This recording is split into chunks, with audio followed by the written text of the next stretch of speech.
Hoy le decía a la pastora temprano, entre mate y mate, que con la lectura de hoy, básicamente con el libro de Éxodo, y después también con lo que fue en el Evangelio, en Mateo, pero ya tengo para hacerme una panzada, tengo para hacer devocional, tengo para prédica, tengo para escribir un libro más, tengo para todo. Es tremendo, las cosas impresionantes, no que me habló el Señor en forma personal, como dije ayer, contando ayer, sino de la riqueza, de la revelación, de lo que Dios está hablando, de lo que Dios hizo en ese momento, en esa historia. Y ayer, hablando sobre la autoridad y el poder de la iglesia, con un versículo incluso que lo compartí hoy con los líderes, precisamente a partir de ese versículo de Éxodo 3:8, hablando de la importancia que tiene el liderazgo, de la posición, de la función del liderazgo y de cómo es que Dios hace las cosas. Porque Dios hace las cosas que Él hace por medio de aquel a quien Dios llama. Y Dios hace las cosas que Él hace por medio de la iglesia.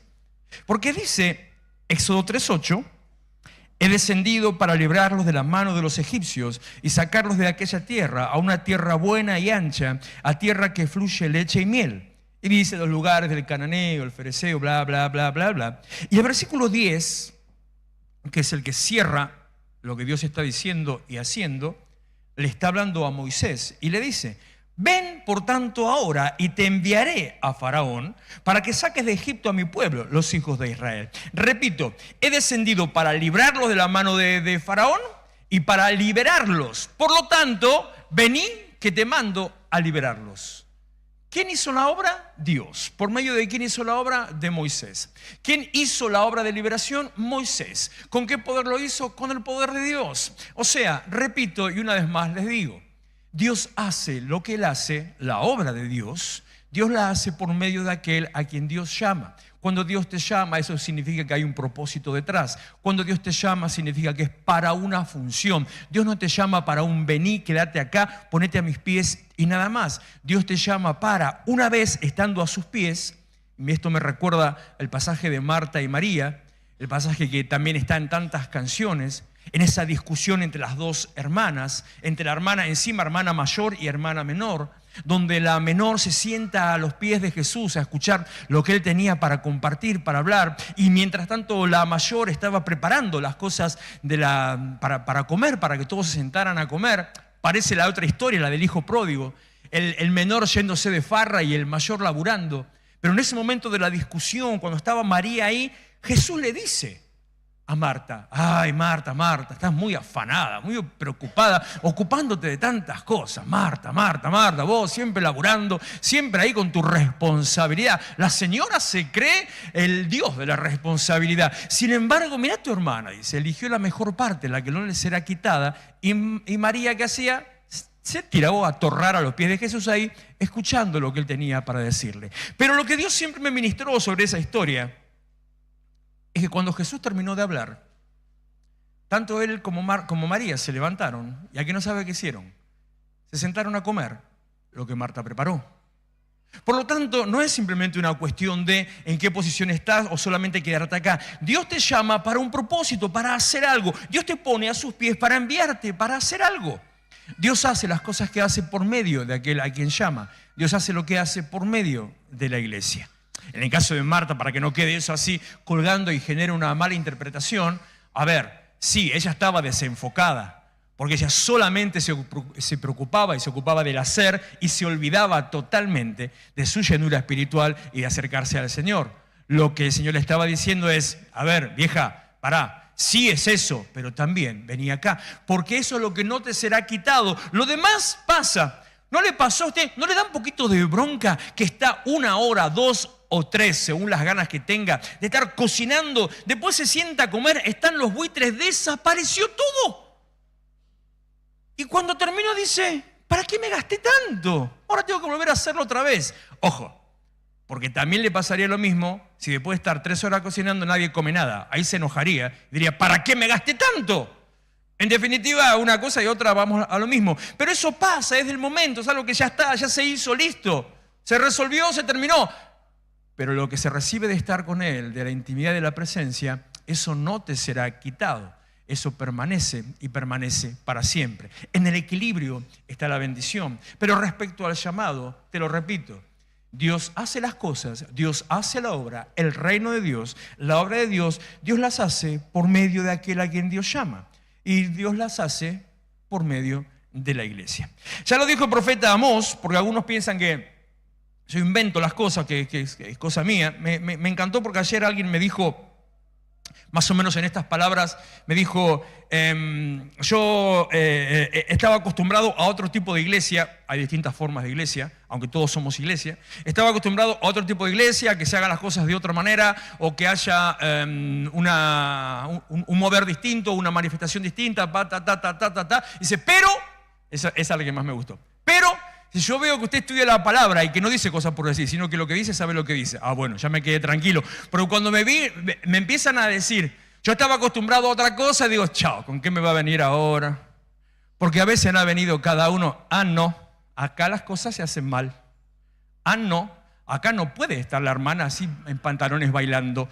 No, ¿por qué sube la pastora con pantalones al púlpito? No, ¿por qué no tiene corbata el pastor, como si la corbata predicara? Entonces me estaba atajando a ver con qué me va a salir. De golpe dice, no, porque veo, en definitiva lo importante es la palabra, porque veo que lo que dice, ¿sabe por qué lo dice? Porque estudia la palabra. Y sí, y dice el profeta Amós, capítulo 3, versículo 6, ¿se toca la trompeta en la ciudad sin que el pueblo se alarme? ¿Ocurrirá en la ciudad alguna desgracia que el Señor no haya enviado? En verdad, nada hace el Señor sin antes revelar sus planes a sus siervos, los profetas. Cuando Dios hace algo, lo hace por medio de. Cuando Dios hace algo, lo comunica a. Cuando Dios no hace ninguna cosa sin poner en contacto y en ejecución con aquellos que son sus siervos, con la iglesia. En este caso está bien, habla respecto de los profetas y capaz que alguno me dice, bueno, pero está hablando del profeta y acá no somos profetas o no todos son profetas o hay algún profeta. Capaz que sale alguna otra corriente diciendo, corriente teológica, que no importa, y son discusiones que en realidad no edifican. No porque los profetas ya quedaron para el antiguo pacto, no porque los profetas del nuevo pacto son todos chantas, no me interesa, no me importa. Cada vez que invitamos a algún profeta me tengo que aguantar, no, porque yo los profetas son así, porque los profetas no les creen, porque solamente vienen a meterte la mano en el bolsillo, porque bla, bla, bla, bla, bla. Y puede ser que hayan tenido un mal testimonio en base a eso, pero yo me quedo con una cosa. La Biblia dice, por su fruto los conocerás. Entonces, si el fruto de lo que el supuesto chanta está administrando y compartiendo es de bendición, de edificación de la palabra de Dios y me bendice, lo que está compartiendo proviene de parte del Señor. Ahora, sin entrar en esa discusión teológica, sí hay profetas del Nuevo Pacto, sí existe la profecía en el Nuevo Tiempo, sí está la profecía y profeta del Nuevo Testamento. Claro, no es un Juan el Bautista que sale por las calles y empieza a gritar o se pone un megáfono y empieza a decir arrepiéntanse, raza de víboras, sino que el profeta del Nuevo Testamento, el Nuevo Pacto de nuestro tiempo, funciona de una manera distinta. Cada vez que usted suelta una palabra de Dios, cada vez que usted comparte lo que Dios le dijo, cada vez que declara una palabra, cada vez que se toma una palabra que está leyendo y la comparte a otro, está profetizando, está declarando palabra de Dios, está bendiciendo con palabra de Dios. ¿Quiénes son, en definitiva, los profetas? Los profetas son los que tienen el espíritu de la profecía. ¿Y cuál es el espíritu de la profecía? El espíritu de la profecía es el espíritu de Jesús, el espíritu de Cristo. ¿Y dónde está ese espíritu de Cristo? ¿Cómo se conoce el espíritu de Cristo? El espíritu de Cristo, el espíritu de la profecía que está en Cristo, es el espíritu que se comparte dando testimonio acerca de Cristo. El espíritu de la profecía está en la iglesia. Apocalipsis capítulo 19, versículo 9. El ángel me dijo, escribe, bienaventurados los que son llamados a la cena de las bodas del Cordero. Y me dijo, estas son palabras verdaderas de Dios. Yo me postré a sus pies para adorarle y él me dijo, mira, no lo hagas, yo soy consiervo tuyo y de tus hermanos que retienen el testimonio de Jesús. Adora a Dios, le dice el ángel a Juan. Adora a Dios porque el testimonio de Jesús es el espíritu de la profecía. Y la iglesia es la que comparte el testimonio de Jesús. La iglesia comparte el espíritu de la profecía. La iglesia es la que derrama, declara, edifica, fundamento y sostén de la verdad y comparte la profecía. Por lo tanto, usted también es un profeta. Por lo tanto, recibe lo que Dios está por hacer. Por lo tanto, ejecuta y hace lo que Dios quiere hacer. Las cosas que Dios hace, las hace por medio de aquel a quien le llama.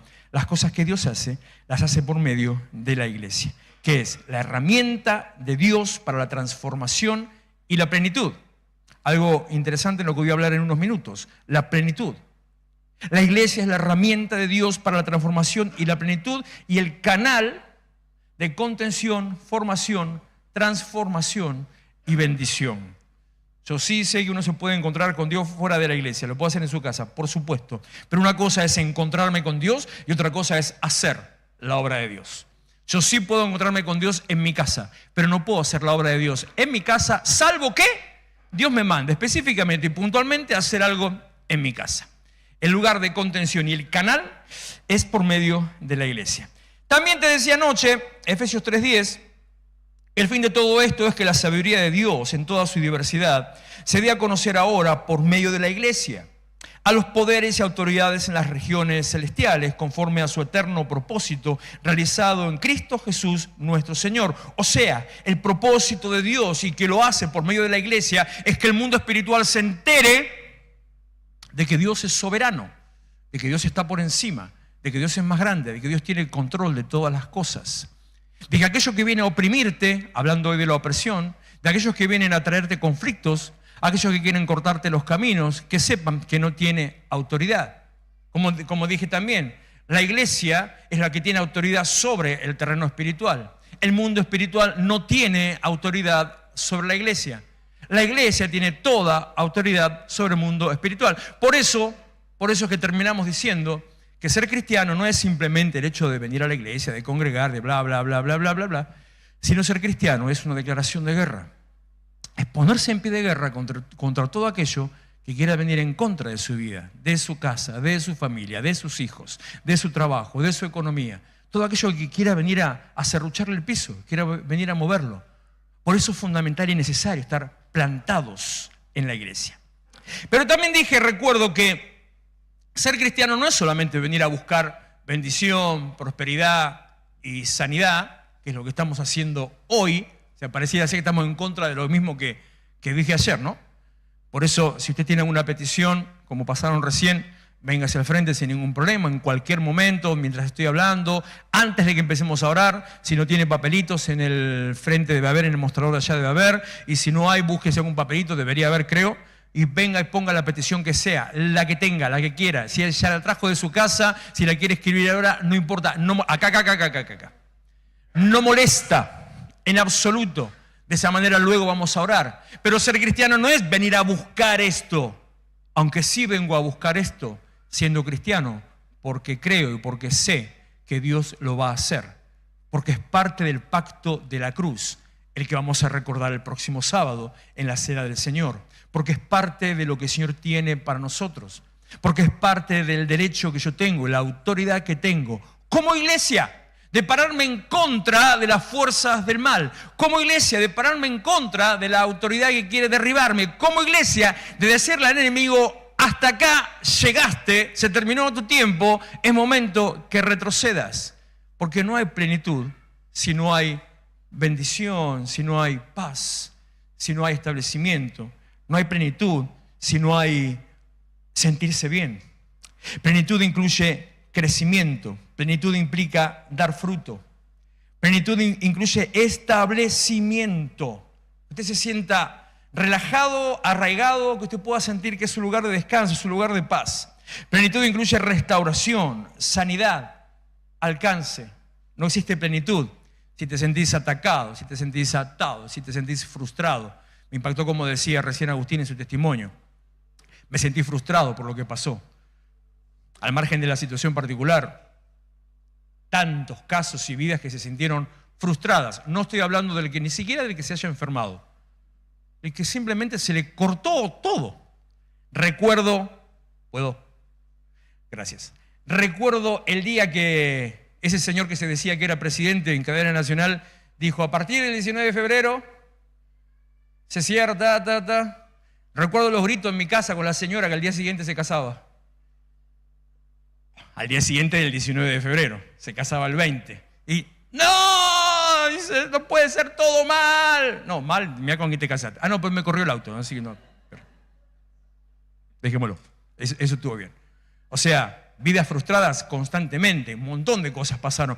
La sensación de frustración, qué sé yo, se convierte en una cadena, esas cadenas de barco. La sensación de frustración es cuando tal vez hiciste mucho, te esforzaste en una tarea, en una actividad y no ves resultado. La sensación de frustración cuando capaz que el resultado estaba viniendo y al último momento, como fue la pandemia, se cortó. La sensación de frustración cuando tal vez nadie valora o nadie ve o no se nota lo que hiciste. Cuando, qué sé yo, pusiste de todo y pasa como si nada. Es cierto que uno no tiene que poner la motivación ni tiene que esperar reconocimiento. Es cierto que uno tiene que poner los ojos en Cristo. Es cierto que uno no tiene que esperar que otro lo venga a aplaudir. Todo eso es verdad. Pero también es parte natural del motor natural que tenemos para hacer las cosas, que alguien valore lo que vos hacés. Porque cuando alguien no valora lo que vos hacés, se te van las ganas y ya no lo seguís haciendo. No hay plenitud si hay frustración. Y la única manera de salir de la frustración, más allá de entender todas esas cosas, es por medio de Cristo.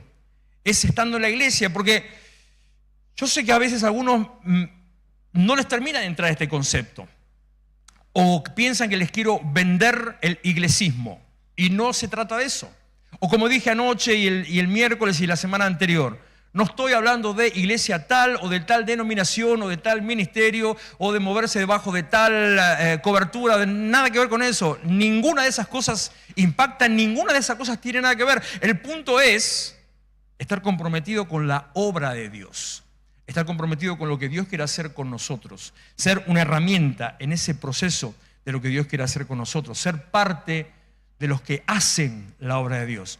Porque le cuento, Dios hace la obra por medio de aquellos a quienes Él llama. Dios hace la obra por medio de la iglesia. Hay cosas que Dios no hace si no las hace la iglesia. Dice Salmo 92, estaba esperando que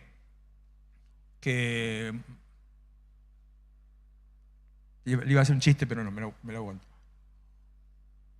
Estaba esperando que Joel cantara, porque a veces lo canta, que cantara esto y no. Me frustró, me dijo de cosas. El justo florecerá como la palmera. Sí, conoce el corito, ¿no? ¿Cómo sigue? Ya empiezan ahí, saltan los panderos, empiezan a revolear, se ponen todas locas igual. El justo florecerá como la palmera. Hablamos de profetas, hablamos de plenitud, ahora de justos. ¿Quién es el justo? ¿Quién es aquel que puede ser llamado justo? Aquel que dice que va a florecer. Porque hablando de plenitud podría decir que plenitud significa florecer, florecimiento. Ayer le estaba leyendo un artículo sobre el arca del pacto, cuando Dios manda poner las varas que habían sido las varas que determinaron que Moisés era el líder, esa vara de almendro que reverdeció y mostraba de cómo puede ser de una vara seca. Esa vara que estaba muerta, cortada, seca, de golpe reverdeció y empezó a florecer, y en una sola noche salieron las flores, esa flor de almendro, esa flor blanca, tan bonita, llamativa. Así ese florecer, reverdecer, eso también es plenitud. Sentirse vivo otra vez, eso es plenitud. Sentirte útil es plenitud. Bueno, dice el Salmo 92 que el justo florecerá como la palmera. ¿Quién es el justo? Justo es aquel que fue justificado, aquel que fue hecho justo, aquel de quien alguien que está por encima y que tiene autoridad puede decidir y decir, vos sos justo. ¿No sería muy bueno, no es muy interesante que alguien que esté en inferiores condiciones, o alguien que esté en peores condiciones, o alguien que esté totalmente arrastrado en el error, en el engaño, el pecado, diga y vea al otro, vos sos justo? Es lo que dice ese viejo dicho, en el país de los ciegos el tuerto es rey. Claro, este está un poquito menos muerto que yo, entonces vos sos justo. No, sino pero que si te lo dice el de arriba, el que tiene autoridad para determinar, para decidir, cuando ese te dice, vos sos hecho justo. El ser justo delante de Dios no es algo que se nace, es algo que se hace. El ser justo delante de Dios es algo que se produce por medio del pacto de salvación. Es aquel que fue justificado, que sus pecados fueron perdonados, que sus obras son consideradas correctas, y aunque haya tenido pecado y errores, Dios dice, sos justo. Romanos capítulo 5, versículo 1, En consecuencia, ya que hemos sido justificados mediante la fe, si no cree no sirve de nada, tenemos paz con Dios por medio de nuestro Señor Jesucristo. También por medio de Él y mediante la fe tenemos acceso a esta gracia en la cual nos mantenemos firmes. La capacidad de poder permanecer aún a pesar de las circunstancias que se presenten proviene del mismo pacto y proviene de la justificación y proviene de haber creído. Mediante la fe así nos regocijamos en la esperanza de alcanzar la gloria de Dios, y no solo en esto, sino también en nuestros sufrimientos, porque sabemos que el sufrimiento produce perseverancia, la perseverancia, entereza de carácter, la entereza de carácter, esperanza, y esta esperanza no nos defrauda. Cuando somos justificados, cuando somos hechos justos, cuando entendemos que accedemos a un lugar de bendición, cuando entendemos que se abre una puerta de bendición y de esperanza, cuando entendemos que nuestros errores, faltas y pecados han sido corridos, quitados del medio, aunque tengas que pasar por alguna situación, en Santiago 1, verso 2, aunque tengas que pasar por algún apriete, aunque estés pasando por un proceso, aunque no veas del todo y todavía que las cosas se van encaminando, aunque te veas medio trabado, pero tenés la esperanza, ves que Dios vino sobre vos, sabés que fuiste justificado, te la vas bancando. Y no hay frustración, porque la esperanza no genera frustración, sino que genera convicción de que Dios va a hacer lo que Él dijo que va a hacer. Entonces, entendiendo que soy profeta, que puedo alcanzar plenitud y que soy justo, Salmo 92, versículo 12, el justo florecerá como la palmera, crecerá como cedro en el Líbano. Nunca entendía yo ese concepto hasta una vez. Estuve trabajando hace muchos años trabajaba en un edificio, en una oficina, estaba en un edificio en Microcentro, y en la entrada del edificio y después en la oficina que estaba enfrente mío, había para mí era un árbol, punto, nada más, en forma casi triangular, muy derechito, muy recto, en forma triangular. El dueño del edificio era libanés, de nacionalidad libanesa. La oficina que estaba enfrente a mi oficina era la administración del edificio, o sea que es donde estaba el dueño del edificio, sus secretarias y demás y todo eso, y tenía el Crucify ese ahí, y yo no entendía de qué se trataba, hasta que entendí, primero conversando y después investigando, que era el escudo del Líbano. El escudo del Líbano es un cedro. Ahí conocí lo que era, cómo era, porque para mí el cedro es lo que usted va a la maderera y compra madera para hacer X cosa. Vi el cedro bien casi triangular, bien recto, derecho, con un círculo alrededor, es el escudo del Líbano. Porque parece ser que es el país donde más crecen los cedros, porque parece ser que son productores y exportadores de cedros. Entonces cuando leo en el Salmo 92, crecerá como cedro en el Líbano, me encajó todo. Dije, ahora entiendo qué significa eso de que el justo florecerá. Derecho, firme, impactante, mostrando autoridad, recto, hacia arriba, en un dibujo, en una forma casi perfecta, sin errores, sin ningún tipo de desperfecto. El justo florecerá como la palmera, crecerá como cedro en el Líbano. Versículo 13, plantados en la casa de Jehová, en los atrios de nuestro Dios, florecerán. ¿Dónde crece? ¿Dónde florece? ¿Dónde es plantado? No te ríes porque me tentás y te voy a hacer hablar, así que... ¿En qué lugar? En mi casa, en el dormitorio. Recuerdo que una vez, hace tiempo atrás, cuando hacíamos una reunión de oración especial una vez por mes, y oraba por los apartados y oraba por aquellos que estaban medio achanchados, con otras palabras más elegantes. Pero cuando oraba por estos achanchados, oraba que los ángeles del Señor entren a sus dormitorios, a sus habitaciones y al baño y los incomode, los sacuda para que se levanten. Así bien de molesto, no, bien de tóxico. Porque esa es la actitud del achanchado. El apartado puede tener otra cosa aparte, pero el achanchado dice que, no, mañana voy, no, ¿para qué? No, está todo bien. Entonces se queda ahí en la de él haciendo absolutamente nada. Bueno, ¿dónde es que el justo va a florecer? Tirado en tu cama, en el sillón de tu living, morfándote una tira de asado, estando de vacaciones, de paseo, todo eso está bien, está buenísimo. Pero ¿dónde va a florecer? ¿Dónde va a crecer? Plantado en la casa de Dios. Dios hace lo que hace por medio de aquel a quien Dios llama, y Dios hace lo que hace por medio de la iglesia. La obra de Dios, el reino de Dios fluye a través de la voluntad de Dios para la iglesia. La iglesia es la representante de Cristo en la tierra, no el Papa. La iglesia es la que hace la obra metiéndose en los lugares que puede afectar. Y otra vez, y mejor ejemplo todavía, no se trata de una iglesia. Porque como la iglesia tiene que meterse en los lugares que puede afectar, los lugares son todos distintos. Los grupos sociales culturales son todos distintos. Los niveles económicos educativos son todos distintos. La forma de entender o de compartir el mensaje va a ser distinto. La manera de entender o el perfil de personalidad de una persona va a ser distinto. Por lo tanto, se necesita que la iglesia, las iglesias, sean distintas. Que actúen distinto, que hablen de otra manera, que se muevan de una manera particular, que tengan cultos de una manera distinta, que prediquen de una manera distinta, le voy a decir una exageración, que se vistan de una manera distinta. Porque es la única manera de poder alcanzar.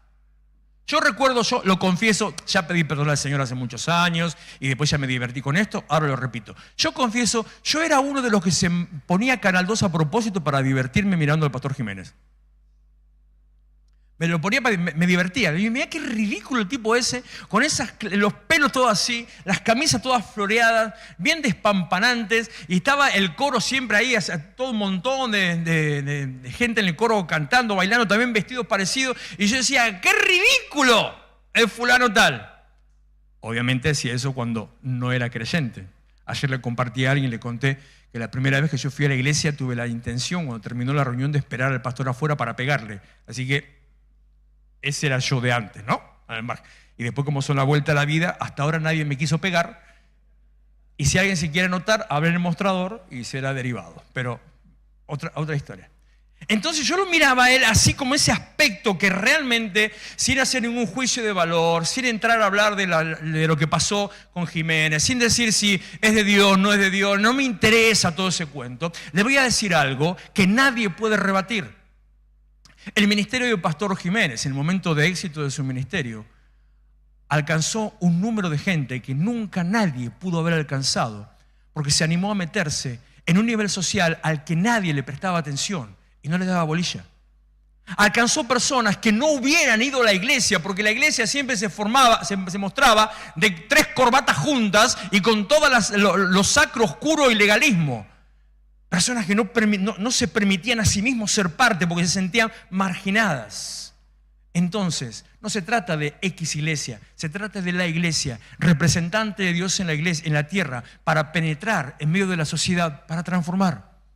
La iglesia es solamente la iglesia, tiene la capacidad y la autoridad dada por Dios para transformar, para determinar los destinos proféticos. ¿Qué quiere decir eso? Para decidir que pase lo que tiene que pasar, para decir que las cosas pasen. Esto me recuerda a 2 conceptos y ya termino, 2 cosas viejas que hemos pasado. Cuando en algún momento dije, yo digo ya termino, pum, pum, pum, mira. Te da miedo cuando se hace. Voy a tener más cuidado cuando hablo la próxima. Cuando salió aprobada la ley de aborto, no me acuerdo en qué año fue, pero hace poquito,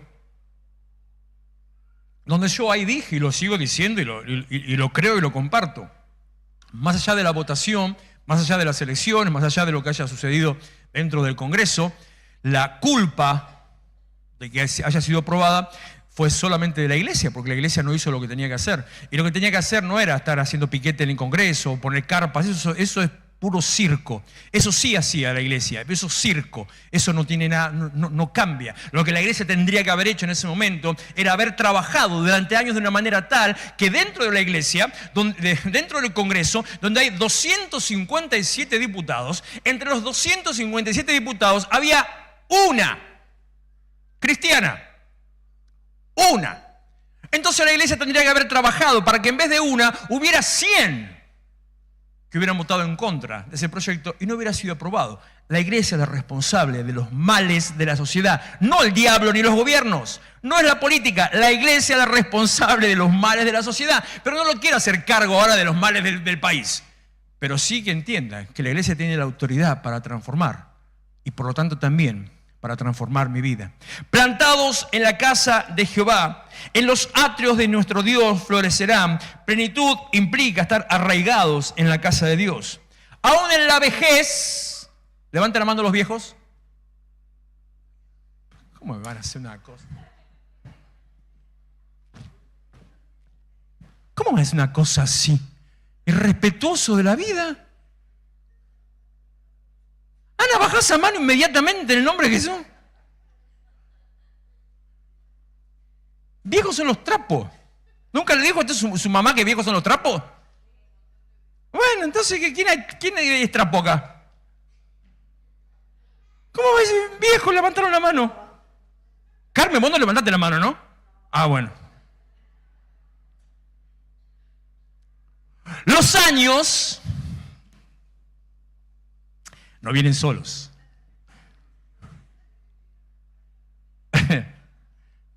Los años traen, a ver si era cierta, experiencia y criterio. No. Sabiduría y experiencia. Después tenés 30 añitos, tenés lomito y a la media hora no podés cantar más porque estás... Mucho fitness, mucho hoy día de gym, papá, pone así. Se saca fotos mostrando las pesas, saca fotos mostrando las piernas cuando hace pierna, pero después está... El justo florecerá como la palmera. Florecerá. ¿Usted se da cuenta? Mire, compare. El justo florecerá como... 59 años. El justo florecerá como la palmera. Crecerá. Se despertó el nene.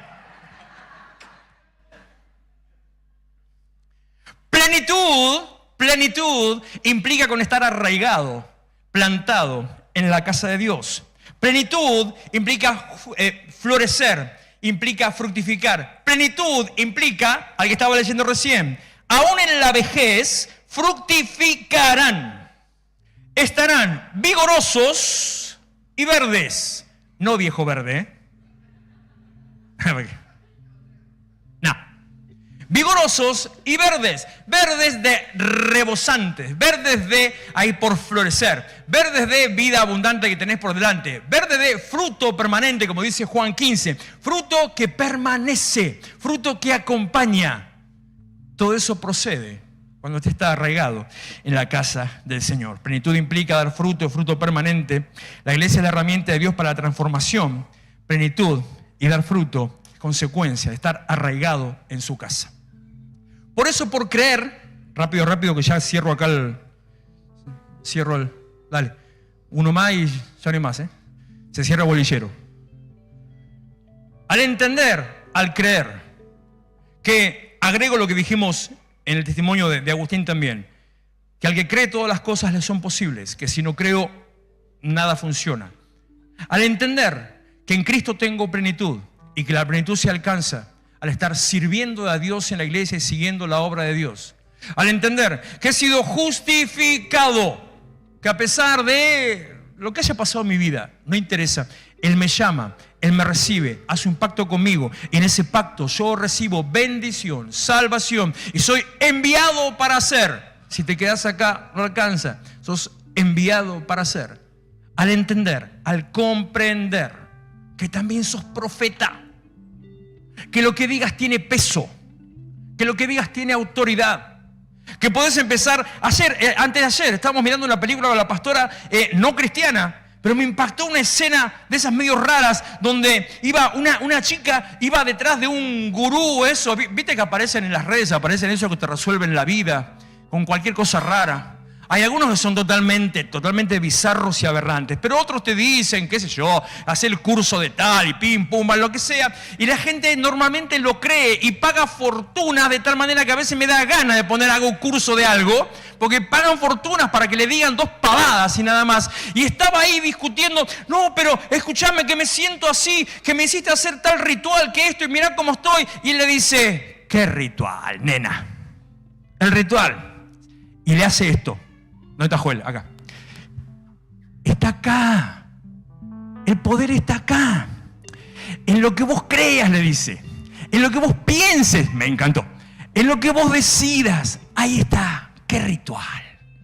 En lo que te animes a pensar. Lo que te animes a creer. Lo que te animes a decidir de lo que Dios dice de vos. Lo que te animes a creer de lo que Dios dice de vos. Cuando cambies tu manera de pensar respecto de Dios, de vos en función a Dios y de Dios en función a vos. Cuando sepas que estás puesto para florecer y para fructificar, entonces alcanzás un nivel y una vida en plenitud.